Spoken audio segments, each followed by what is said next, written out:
La paz de Cristo sea con todos y cada uno de ustedes. Soy el pastor Juan Paulo Martínez. A lo largo del tiempo que he estado publicando artículos y programas y recursos en redes sociales, específicamente los años que tengo escribiendo acerca del dispensacionalismo, pues me he rodeado de una serie de lo que yo llamo Dispy haters, que son personas que desprecian a todos aquellos que sostengamos la teología dispensacionalista. Y he notado un patrón muy común. En varias de estas personas, una de las primeras cosas que ocurre es que son extremadamente inflexibles y agresivos. He recibido diversas clases de insultos. También de parte de algunos de estos personajes se ha dicho que nosotros servimos al diablo, que enseñamos una doctrina de demonios. Pero más que eso hay otro detalle que he notado. En algunas de estas personas se supone que fueron dispensacionalistas por mucho tiempo. Entendieron todo del dispensacionalismo, o al menos casi todo, y terminaron no solamente saliendo de la tradición dispensacional, sino convencidos de que el dispensacionalismo es un estorbo para la fe cristiana que debe de ser combatido y denunciado de todas las formas posibles, como una falsa doctrina. También, en estas mismas personas que piensan de esta manera, he notado que empiezan a alejarse de la ortodoxia cristiana. Unos a través de sus simpatías con el llamado preterismo total, que es una verdadera herejía, una negación del regreso físico, literal y corporal de Cristo. Lo he escuchado y aquí mismo en el programa hemos documentado algunas de estas opiniones de antidispensacionalistas, preteristas, que están a un paso de convertirse en negadores prácticamente de cualquier cumplimiento futuro de cualquier parte de las Sagradas Escrituras, incluyendo el regreso de Cristo a la tierra. También entre estos hay antidispensacionalistas, exdispensacionalistas, preteristas, amileniales, que ya pusieron un pie, si no es que los dos, dentro del liberalismo teológico. Entre eso y la neoortodoxia, negadores abiertos, consumados y declarados de la inerrancia bíblica que están enseñando en redes sociales. Y por eso me quiero detener en esta parte, hablar con ustedes acerca de algo que uno de estos antidispensacionalistas, preteristas, amileniales, y yo creo que ya liberales, errantistas, pues ha dicho recientemente. Y perdóneme usted que no mencione los nombres, pero es que ni siquiera sus nombres reales tienen en sus redes sociales, tienen sus nombres de canal y realmente pues no hay manera de identificarlos. Además, no escriben en forma. Si suben alguna nota, pues es escueta, no citan. Entonces es muy difícil identificar así a una persona que está hablando contra la revelación bíblica y diciendo en este caso, por ejemplo, que Pablo enseñó errores, específicamente en 1 Corintios 11, y quién sabe en qué otras partes más, porque este descenso al liberalismo no se detiene. No sé si a veces es las ganas de destacar, de tener algo de fama en redes sociales. A veces este tipo de personas son muy pagadas de sí mismos y hablan como si tuvieran alguna autoridad, algunos estudios importantes, y están confundiendo un montón de personas incautas que los están oyendo. Y pues recientemente uno de estos usuarios salió a decir que iba a exponer los errores, prácticamente a refutar al apóstol Pablo. Yo compartí un clip sin más detalles acerca del usuario, pero ahí se escucha claramente decir que va a refutar o que va a exponer los errores del apóstol Pablo. Y más recientemente escuché ya algo de este contenido en un canal de otro liberal errantista que también está haciéndole mucho daño, generando mucha confusión en la audiencia de creyentes dentro de las redes sociales. Son negadores de la palabra de Dios, que dicen que está llena de mitos, que se trata la religión de Israel de una construcción que viene desde Canaán y otras cosas por el estilo.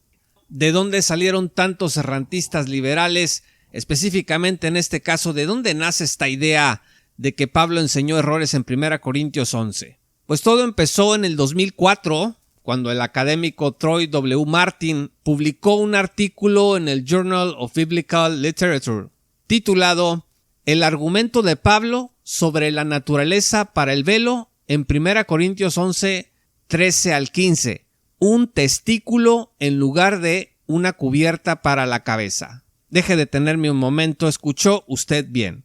Este artículo dice que en 1 Corintios 11 versos 13 al 15, lo que se traduce en nuestras Biblias como velo, cubierta o manto para la cabeza realmente se refiere a un testículo. Tenga usted paciencia, me he extendido mucho en la introducción porque era necesario aclarar algo del contexto.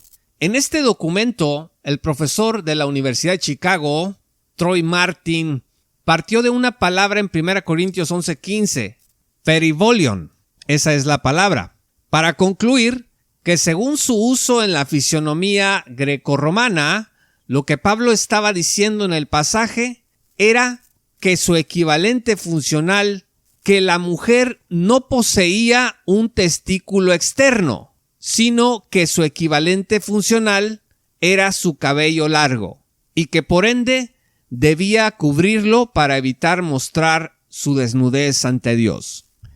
Déjeme repetirlo.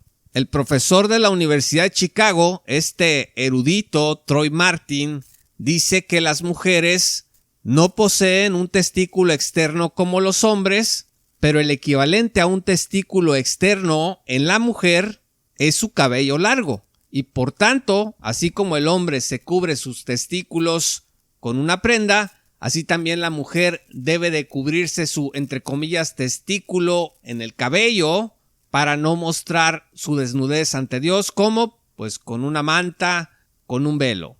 Por tanto, para entender bien 1 Corintios 11, los lectores de la Biblia deben conocer el contexto del lenguaje médico de la época. Eso dice Martin.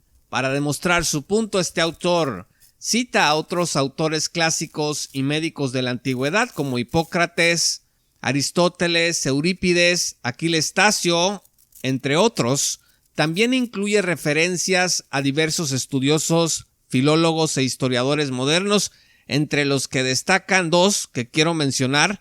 El primer autor que Martin cita es Elizabeth Schussler Fiorenza. Para Schussler, escuche, para Schussler la Biblia se supone que se desarrolló en gran parte dentro del contexto de estructuras de dominación, violencia y sumisión romanas. Luego afirma que estas estructuras se han manifestado en la opresión capitalista contemporánea. Entonces, Schussler es sin lugar a dudas una promotora de la hermenéutica de la sospecha, del feminismo. En segundo lugar, el segundo autor que Martin cita es Victor Paul Furnish, y de Furnish quiero resaltar que en su trabajo llamado La enseñanza moral de Pablo, pues él considera que la homosexualidad en las epístolas paulinas, que Furnish divide entre paulinas y deuteropaulinas, pues casi a la mitad del corpus paulino le niega la autoría original.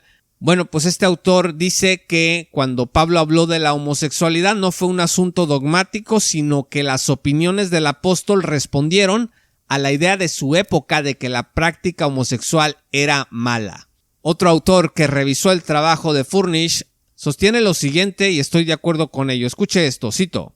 En cuanto a la homosexualidad, Furnish argumenta que no es una preocupación bíblica importante, y dado que Pablo no ofreció ninguna enseñanza directa a sus propias iglesias sobre el tema de la conducta homosexual, sus cartas no pueden arrojar respuestas específicas a las preguntas que enfrenta la iglesia moderna. Pablo se oponía a la homosexualidad porque él, en común con su época, la asociaba con la lujuria y la perversión del orden natural, pero, dice Furnish, ya no podemos dar por sentadas tal asociación. Fin de la cita. Por si fuera poco, de Furnish también destaca su negación de la inminencia del regreso literal de Cristo. Ahora, citar estas cosas acerca de las dos primeras personas que cita Martin significa que la tesis de Martin acerca del testículo y del cabello de la mujer es incorrecta. No necesariamente, pero sí nos dice algo de la clase de metodología y filosofía desde la que parte su trabajo. Una filosofía de deconstrucción, de reconstrucción, definitivamente alejada de los conceptos de inerrancia e infalibilidad bíblica. Entonces, ¿por qué 1 Corintios 11 dice que las mujeres deben cubrir su cabeza? El verso 10 dice: por lo cual la mujer debe tener señal de autoridad sobre su cabeza por causa de los ángeles. Pablo dice que es impropio que la mujer ande descubierta cuando ora. Ve usted el versículo 13. Por lo cual también su cabello le es dado. Esto dice el versículo 15. Cita entonces a Eurípides, para quien el velo, la cubierta o el manto es realmente una parte del cuerpo de Hércules, específicamente sus testículos, a decir de la interpretación de Martin. ¿Cómo vincula Martin los testículos con el cabello? Para eso cita a Hipócrates y afirma que los autores hipocráticos, cito, sostienen que el cabello es hueco y crece principalmente a partir del fluido reproductivo o semen masculino o femenino que fluye hacia él y se congrega o coagula. Fin de la cita. Entre paréntesis, ¿había usted pensado alguna vez que íbamos a estar hablando de 1 Corintios 11 y el velo, en el caso de las mujeres, y hablando de semen y de testículos? Pues yo tampoco. Cierro el paréntesis. Hay que notar que las fuentes que Martin está usando para interpretar un texto bíblico son propias de contextos greco-romanos no judíos. Entonces, según Martin, se creía que el cabello era el sitio donde el semen se guardaba. Por eso las mujeres tenían menos pelo en el cuerpo, porque, cito, tenían menos semen. Fin de la cita. Se supone que el apóstol Pablo, siguiendo a Hipócrates y a los discípulos de Hipócrates, creía que era deshonroso para el varón tener el pelo largo, pues al almacenarse el semen en el cabello, tenerlo largo implicaba que su semen no era expulsado como debía ocurrir en un hombre, sino retenido. En las mujeres, en cambio, no era problemático, dice Martin, pues ellas debían atraerlo y coagularlo para convertirlo en un feto. En suma, y citando también a Aristóteles, para el autor, Pablo sostenía que la contraparte funcional femenina a los testículos masculinos era el cabello, y por ello pidió que la mujer se cubriera al orar y profetizar. Le pido una disculpa de antemano si todos estos términos le están incomodando. Debí de haber avisado esto desde el principio del programa. Ahora que estoy grabando, voy a hacer una nota por escrito cuando invite a escuchar el episodio, pero vamos a seguir. Entonces, repito, citando a Aristóteles, para el autor, Pablo sostenía que la contraparte funcional femenina a los testículos masculinos era el cabello, y por ello pidió que la mujer se cubriera al orar y profetizar. Martin dice que la tradición judía exigía cubrir los genitales en el servicio de Dios. Bueno, estamos de acuerdo. Isaías 6, verso 2, Éxodo 20, verso 26 son citados por Martin. El asunto y el problema es la conclusión de Martin. Fíjese lo que Martin concluye, cito: informado por esta tradición, Pablo instruye apropiadamente a las mujeres al servicio de Dios para que cubran su cabello, ya que este es parte de los genitales femeninos. Repito, el cabello es parte de los genitales femeninos. De acuerdo con el argumento de Pablo, las mujeres pueden orar o profetizar en el culto público junto con los hombres, pero solo cuando ambos estén debidamente ataviados, a pesar de que ninguna persona contemporánea estaría de acuerdo con las concepciones fisiológicas que informan el argumento de Pablo basado en la naturaleza para el velo de las mujeres. Todos estarían de acuerdo, dice Martin, con su conclusión que prohíbe la exhibición de genitales en el culto público. Sin embargo, dado que las concepciones fisiológicas del cuerpo han cambiado, no queda ninguna razón fisiológica para continuar con la práctica de cubrir las cabezas de las mujeres en el culto público, y muchas comunidades cristianas abandonan razonablemente esta práctica. Fin de la cita. Y justamente es desde esta interpretación que algunos han dicho que Pablo enseñó un error porque sus creencias sobre el cuerpo humano estaban científicamente erradas. Entonces salen a decir: yo te voy a decir cuáles son los errores del apóstol Pablo y acompáñame, abramos la Biblia en 1 Corintios 11. Y es un error porque me leí un artículo de un tipo que se llama Martin, y él dice que el cabello de la mujer son los testículos de la mujer de otra manera y hay que tapárselos así como el hombre se tapa los suyos. Esta clase de críticos tiende además a considerar a la ciencia como el lente que debe colocarse sobre la escritura para entenderla mejor. Por eso niegan toda clase de milagros y sucesos y cuestionan al por mayor como los antiguos liberales. La pregunta es esta: ¿hay alguna evidencia bíblica de que Pablo creyera las cosas que Martin dice? Pues no la hay.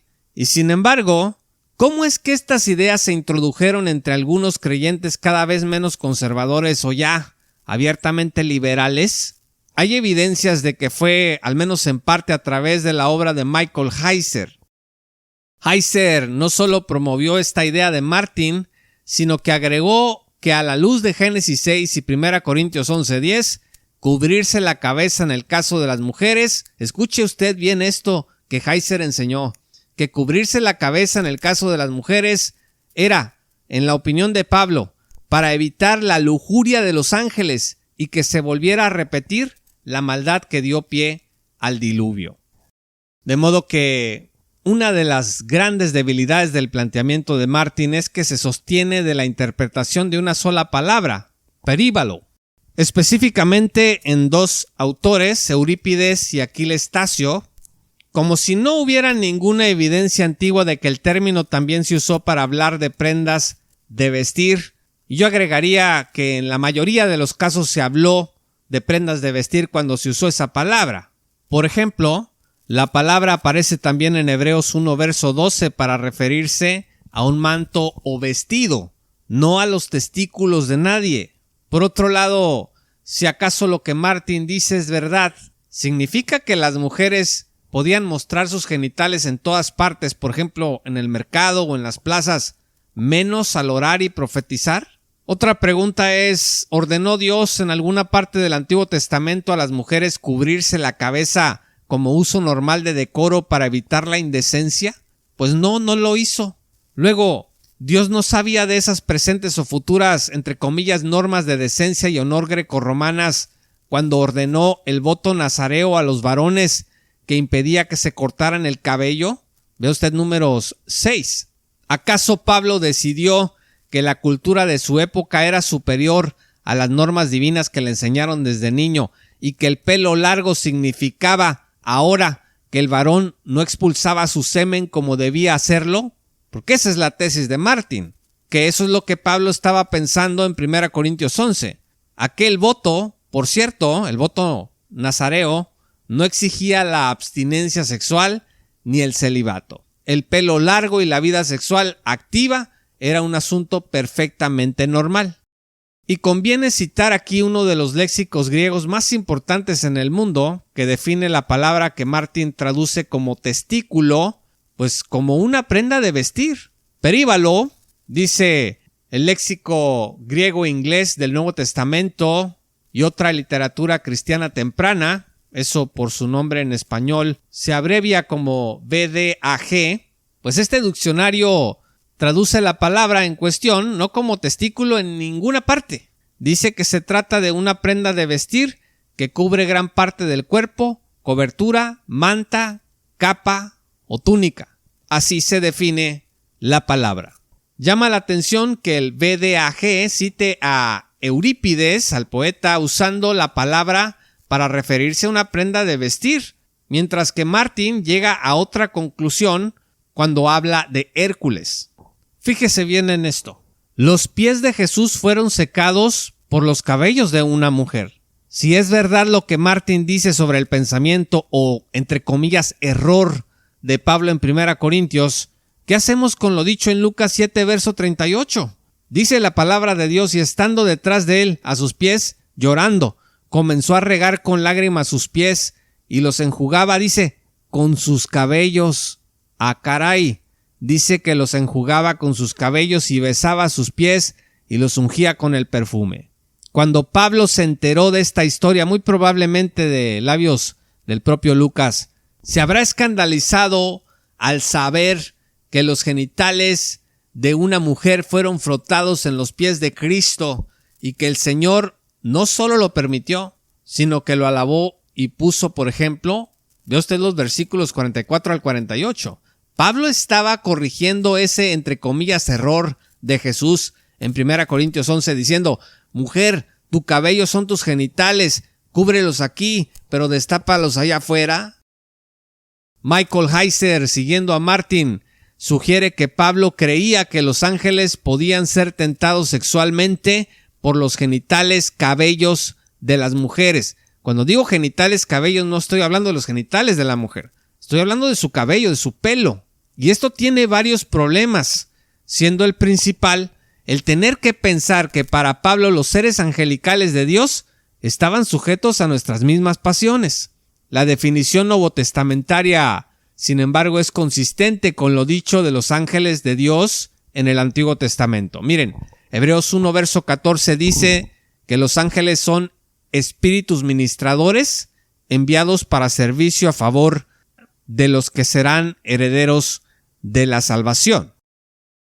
Así que en este sentido, el Salmo 91, versos 11 al 12 dice: pues Él ordenará a sus ángeles que te protejan por donde vayas, te sostendrán con sus manos para que ni siquiera te lastimes el pie con una piedra. ¿Acaso Pablo creía que las mujeres en Corinto corrían el peligro de que los ángeles dejaran de ser espíritus ministradores y abusaran de ellas?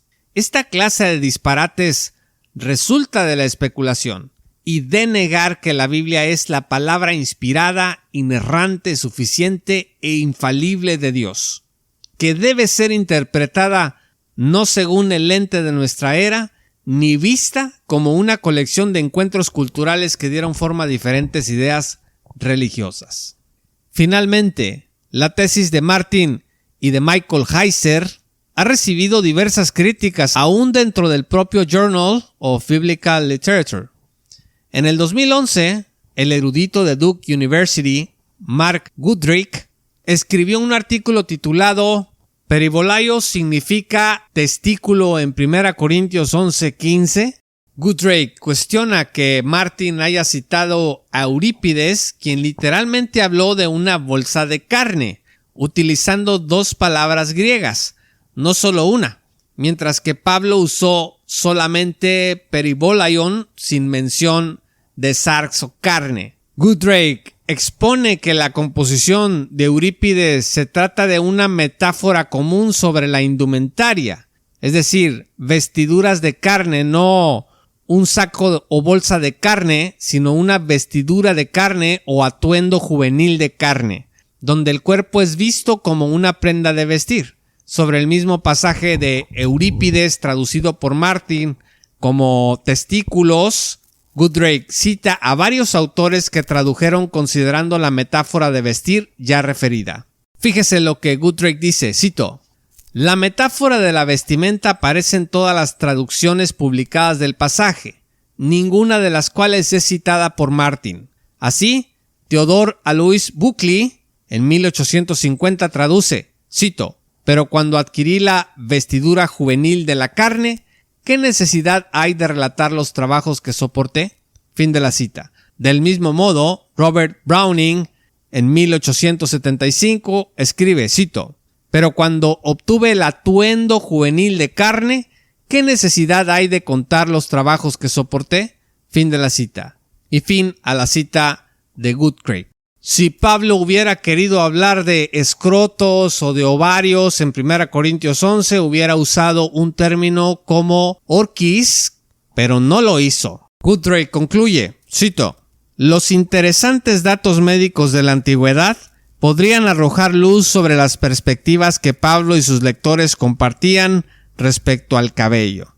Sin embargo, a falta de la base léxica necesaria para la traducción de 1 Corintios 11:15 que se pretende, la tesis de Martin no queda demostrada. Es posible que existan respuestas adecuadas a los interrogantes que plantea este pasaje, pero estas no pasarán por traducir peribolaión como testículo. Fin de la cita. En conclusión, 1 Corintios 11 no es un pasaje sencillo, pero dentro de las alternativas posibles de interpretación, la de Martin y de Heiser son las menos apropiadas, pues parten del análisis de una sola palabra, selectivamente traducida me parece, dejando más preguntas que respuestas. Desde luego que esta tesis se puede convertir, como ya lo está haciendo, en un pretexto para teologías contextuales diversas o peor aún, para negar la inerrancia de las Escrituras al hablar del presunto error de Pablo. Pero esa es una elección que ningún creyente debería de tomar. Soy el pastor Juan Paulo Martínez. Gracias por escuchar este programa.